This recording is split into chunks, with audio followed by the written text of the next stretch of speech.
Bonjour les gens, alors je vais vous parler de la glande pinéale. La glande pinéale, c'est cette petite glande qui se trouve entre les deux yeux là, un petit peu au-dessus, dans le cerveau, derrière, au milieu, je crois, des deux hémisphères. C'est une glande qui est très importante. Là, vous allez voir pourquoi. Alors la glande pinéale est activée par la lumière, elle s'active par la lumière. Et elle contrôle les différents biorhythmes du corps. Elle travaille en harmonie avec l'hypothalamus, c'est juste derrière à côté, c'est encore une autre zone, qui dirige la soif du corps, la faim, les désirs sexuels et l'horloge biologique qui détermine notre processus de vieillissement. Mince.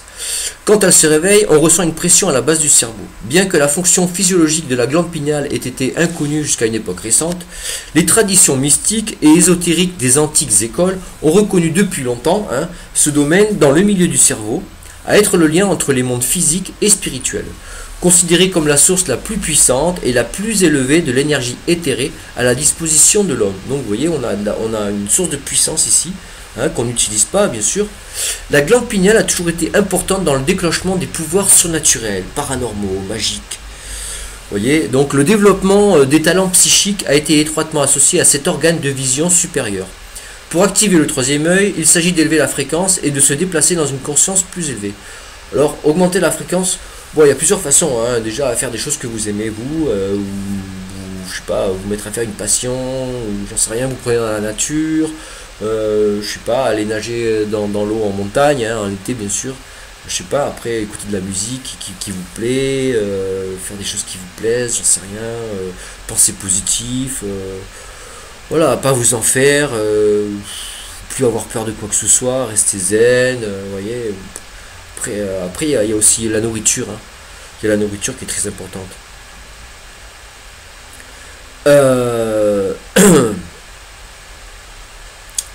Voilà, alors tout est expérience de conscience. Et celle-ci est perçue à travers l'œil de temps ou le troisième œil. La méditation, la visualisation du yoga et toutes les formes de voyage hors du corps ouvrent le troisième œil et vous permettent de voir au-delà du physique. Plus vous le pratiquerez et plus vous l'aurez rapidement et plus fréquemment. Alors vos capacités mentales augmenteront ainsi que les messages reçus en rêve. Vous pouvez d'abord commencer avec vos yeux fermés, mais au fur et à mesure que vous pratiquez, vous serez en mesure d'ouvrir votre troisième œil et en concentrant votre attention et de recevoir des messages avec vos yeux physiques ouverts. Vous voyez, en étant tranquille, normal, vous pouvez recevoir des trucs, des messages, des informations.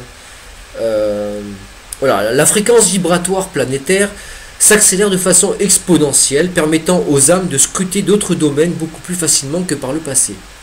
Les fréquences vont continuer d'augmenter jusqu'à ce que la conscience évolue hors du plan physique. C'est-à-dire que, je sais pas, on sera peut-être capable de sortir et d'aller se balader, et de revenir. Vous voyez, c'est également le symbole bouddhiste pour illustrer l'illumination. Le symbole des Illuminati, le plus utilisé, l'un des symboles francs-maçons, un symbole présent dans tous les temples asiatiques, et c'est le symbole dont parlaient les Égyptiens quand ils parlaient de l'œil qui voit tout. Et le symbole que l'on retrouve sur presque toutes les tablettes sumériennes.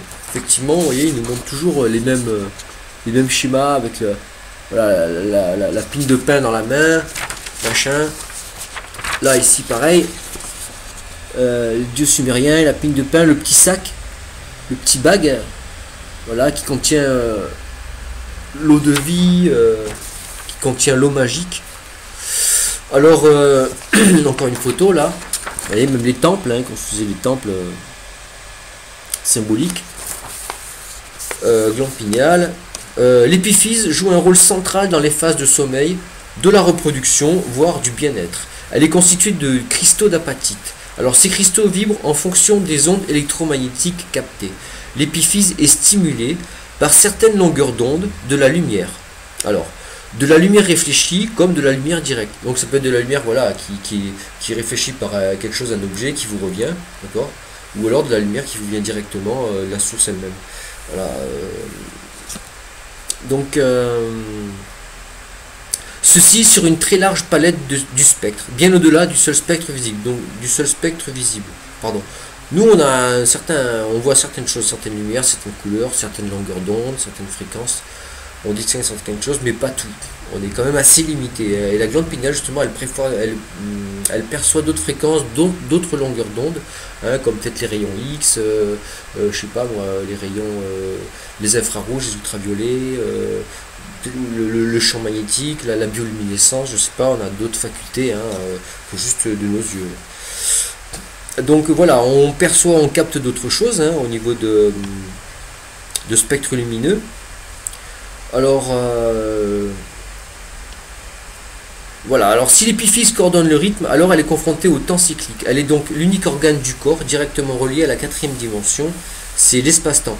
Dans un très grand nombre de courants spirituels et religieux, l'épiphyse serait capable de détecter des dimensions invisibles aux yeux ordinaires. Pour certains philosophes et mystiques, elle serait le siège de la conscience, de l'âme. Elle pourrait être liée aux phénomènes tels que la clairvoyance, hein, c'est la voyance d'événements non encore advenus. Qu'est-ce qu'il y a? La télépathie, c'est la communication au moyen de la pensée, et la capacité d'entrer en contact avec d'autres dimensions, c'est la médiumnité. Alors la lumière du soleil est donc extrêmement importante pour l'épiphyse. Elle est captée et digérée par les yeux et la peau. De là à lier le troisième œil au symbolisme du soleil, représenté dans de nombreuses civilisations, il n'y a qu'un pas. Alors, pour l'anecdote, dans les années 70, la NASA aurait conduit une série d'observations et de tests sur des sujets humains pratiquant une visualisation directe de la lumière solaire pendant plusieurs minutes par jour. Vous voyez, regardez directement la lumière du soleil pendant plusieurs minutes comme ça, les yeux ouverts, et regardez direct. Je sais pas, ça doit piquer. Hein. Alors, des cristaux d'apatite. L'étude par la diffraction des rayons X a donc permis de découvrir l'existence des cristaux d'apatite. Donc, on a des cristaux d'apatite dans la tête. L'apatite est un minéral que l'on trouve aussi dans la nature sous la forme de pierres taillées. Des recherches montrent que ce cristal réagit au champ électromagnétique. Dans l'épiphyse, on a pu observer qu'une microcirculation sanguine maintenait métaboliquement les cristaux réceptifs. Bon, il y a toujours du sang qui passe par la glande pinéale. Elle maintient toujours ces cristaux en activité en fait. Je vais vous montrer quelques photos de minéraux qu'on trouve hein, d'apatite dans le sol. Vous voyez? Voilà. Ça, c'en est un. Trouvé dans une pierre, vous voyez. Ensuite il y en a un autre, vous voyez, c'est très beau l'apatite. Voilà, après il y a des dérivés de l'apatite, hein, mais c'est beau, il y a des différentes couleurs, il y a du violet, du jaune, du vert, du bleu clair. Alors ces cristaux donnent à la glande une structure semblable à celle d'une caisse de résonance. L'apatite comporte de nombreux électrons, c'est des charges négatives, à sa superficie, donc au-dessus, hein, il repousse le champ magnétique.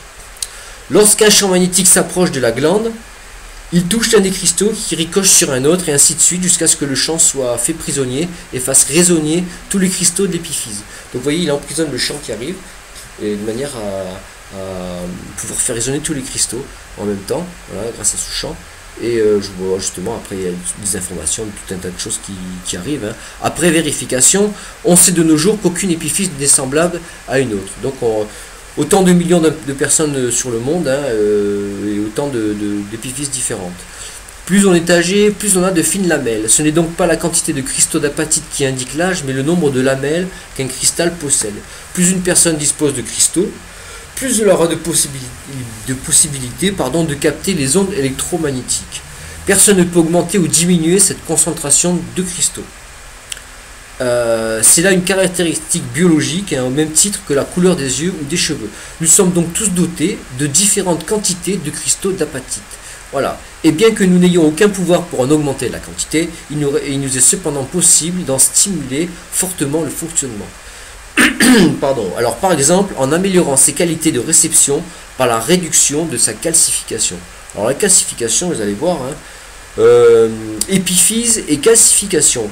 Alors la calcification, c'est l'accumulation de cristaux de phosphate, de calcium, dans diverses parties du corps. C'est un processus naturel causé par les nanobactéries qui forment de minuscules coquilles de phosphate de calcium autour d'eux, essentiellement pour se protéger du système immunitaire. Alors, de par sa position dans le cerveau, l'épiphyse n'est pas protégée par la barrière hémato-encéphalique. Alors c'est une espèce de membrane hein, qui protège le cerveau de toute pénétration de toxines, de choses toxiques ou d'éléments qui n'ont rien à voir dedans. Donc c'est une espèce de filtre, d'accord. Et le sang donc il passe pas dedans, ou alors il est filtré, machin. Mais la glande pinéale, non, je dirais, elle est à l'extérieur de cette barrière hémato-encéphalique là qui me disent. Et en fait elle reçoit tout le sang. En fait c'est le seul organe aussi petit qui reçoit autant de sang. Voilà, on ne sait pas pourquoi, le sang il passe par là, après il est redistribué, voilà, de toute façon il contient de l'information, hein. Si la glande pinéale elle est connectée au monde subtil, vous inquiétez pas, les informations elles sont là et on les a en nous. Donc voilà, alors de par sa position dans le cerveau, Voilà, elle n'est pas protégée. Elle reçoit donc plus de sang que tous les autres organes, à l'exception des reins. Hein. Comme elle n'est pas protégée du flux sanguin, elle accumule des dépôts de minéraux qui s'attachent aux cristaux qui la constituent. Donc, vous voyez, il y a des cristaux et hop, tac, à cause des impuretés que le sang y contient, ça se dépose sur les cristaux de la glande pinéale. Ainsi, on constate que chez la plupart des êtres humains, l'épiphyse est fortement calcifiée, tant et si bien qu'elle apparaît comme un morceau de calcium lors d'une IRM. Voilà.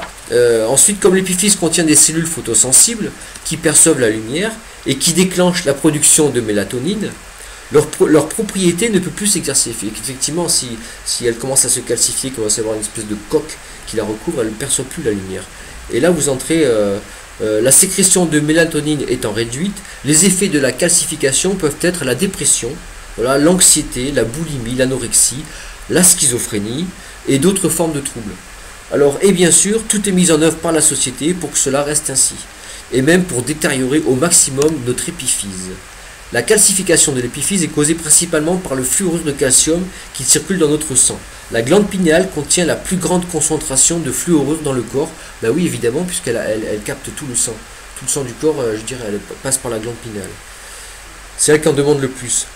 Par rapport à, justement, à sa grosseur, qui est minuscule, quoi. Alors le fluorure, tout simplement le fluor, hein, vient essentiellement des dentifrices, de l'eau du robinet et des médicaments psychotropes comme le Prozac qui contient 30% de fluorure. Il est ici intéressant de souligner que le Prozac, à cause de sa forte concentration de fluorure de calcium, va augmenter jusqu'à saturation la calcification de la glande pinéale, déséquilibrer les rythmes hormonaux, règles, reproduction, sexualité, favoriser les troubles du sommeil et plus généralement du comportement. D'autres causes de calcification, ouais, voilà. Et alors, par exemple, il y a les médecins, ils vous donnent des suppléments de calcium. Bon, bah, ça peut être néfaste, hein, complètement. D'autres halogénures comme le chlore et le bromure. Alors, bah, voilà, le chlore, c'est pas bon non plus, hein, quand il est mis dans l'eau, ou peut-être dans le bromure, je sais pas, dans la bouffe, j'en sais rien. Le calcium dans l'alimentation, presque tous les aliments transformés en contiennent. En résumé, c'est surtout par le dentifrice, les antidépresseurs et la qualité de l'eau que nous buvons qui provoquent la calcification. Alors la fluoration de l'eau peut être un suicide national lent ou une liquidation nationale rapide. Alors c'est de la folie criminelle, une trahison. C'est E.H. Brunner, ingénieur chimiste à Los Angeles, qui dit ça. Ainsi donc, avec entre autres le besoin le plus basique pour l'homme, hein, de boire, voilà, on nous gave de fluor qui ainsi sature notre glande pinéale, à savoir notre troisième œil. Mais ce n'est pas tout. La glande pinéale est l'œil relié à l'esprit. Voilà, alors celui qui voit tout, sait tout, et qui une fois activé illumine le corps tout entier. Ce n'est pas un hasard si les microprocesseurs sont eux aussi dotés de cristaux de silice ou quartz et sont une copie conforme de la glande pinéale. Alors voilà, il y a un passage qui est très intéressant, justement il parle des ordinateurs. Vous allez voir ce qui se passe. Il existe pourtant entre la glande et son imitation, c'est-à-dire ce qu'ils mettent dans les ordinateurs, hein, une différence majeure qui rend leurs fonctions totalement opposées. A la base, les cristaux de silice utilisés pour créer les puces informatiques ne sont pas conducteurs. Au contraire, ils s'opposent au passage du courant électrique. Il est alors nécessaire de procéder à ce que l'on appelle, en termes scientifiques, hein, le dopage de ces cristaux. Bon, mais ça, voilà, c'est juste pour vous expliquer. Cela revient à y introduire de fines particules de métal conducteur. Bon, on en vient, hein, c'est juste un petit truc technique. Bon. Le silicium ainsi dopé ne peut plus résister totalement au passage de l'électricité et devient alors un semi-conducteur. Voilà, la silice est liée à la lumière. Alors, la silice est liée à la lumière. Un beau cristal ressemble à de la lumière condensée. Mais lorsqu'il est soumis au passage de l'électricité, il s'opacifie pour devenir complètement noir. C'est-à-dire que la lumière n'entre plus dedans. Or, les scientifiques savent que lorsque deux cristaux de même nature sont mis côte à côte et que l'on dirige des ondes vers l'un d'entre eux, ils entrent automatiquement en résonance. Voilà, les deux entrent en résonance. Vous voyez, si vous dirigez un truc là et qu'il y a un autre cristal qui est là, ce cristal-là, il va faire entrer celui-là en résonance. C'est par ce processus de résonance qu'au contact d'un ordinateur, le fonctionnement de notre glande pinéale est radicalement modifié. La sécrétion de mélatonine est altérée après quelques heures seulement passées devant un écran. Notre support de perception devient de moins en moins opérationnel et notre glande pinéale devient aussi sombre que le silicium dopé au passage de l'électricité. Le monde médical en est tout à fait conscient. Alors, la conscience de chacun est ainsi attaquée. Voilà, ensuite, voilà. Alors, la glande pinéale pourrait être la partie la plus importante de notre système nerveux tout entier. Il s'agit essentiellement d'une antenne spirituelle, hein, ce qu'il faut bien savoir ça, une antenne spirituelle, notre équivalent physique d'un troisième œil. Voilà, il est essentiel. Alors, c'est un troisième œil, mais il est en relation avec le monde subtil, le monde qui n'est pas physique, le monde spirituel. Vous voyez, c'est un troisième œil, effectivement, parce qu'il est physique, hein, biologique, mais justement, c'est lui qui fait la connexion, et cet organe, il est très important. Alors, il est essentiel pour atteindre des niveaux plus élevés de conscience, tout en restant dans un corps physique. Vous voyez, activer la pinéale pour accéder au monde parallèle, un mécanisme naturel qui fera passer l'humanité à l'ère spirituelle. Voilà, fin de la partie. Je sais pas, je reviendrai sûrement dessus. Il y a d'autres trucs à dire qui sont bien intéressants aussi. Voilà, bon, salut tout le monde, à bientôt. Ciao, ciao.